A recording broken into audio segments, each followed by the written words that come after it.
ఆడ ఉలగడ్డ తాలింపు ఆడించే వడలు ఆడించే ఊరగాయ అన్ని బాగా తిరిగి కడుపు వచ్చి వాంతికి వచ్చి కక్కొచ్చి ఇట్లేదు జాచి తినే అయ్యో అటువంటిది కాదమ్మా పప్పు చాలా ఆలోచనగా ఉంది. అంతటా ఆడవారు మొట్ట మధ్య నిద్ర వస్తే దరిద్రం దాపరించబోతుంది.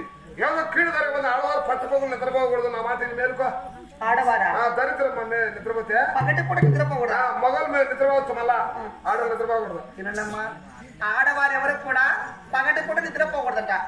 నిద్రపోతే ఆడవాళ్ళు నిద్రపోవాలి మొగలే నిద్రపోవాలని అడుగుతాను అనుకో. ఇంటికి ఇల్లాలు దీపం అన్నారు కదా. అందుకు ఇంటికి మొగోడు దీపం అన్నారు కదా. ఇల్లాలు నిద్రపోతే దరిద్రం బాదుకొని నిద్రపోతుంది చెప్తున్నా. లేదమ్మా ఏదేమైనా సరే అవునే మాత్రం నిద్రపోవాలమ్మా. శనికాలం మనకు వచ్చింది కాబట్టి నిద్ర వస్తుంది. సరే మా దేవాన్ని దేవుని భార్య కాబట్టి నీకు నిద్ర వచ్చిన లోపల పట్టుమంతమో లేదు ఉన్నది.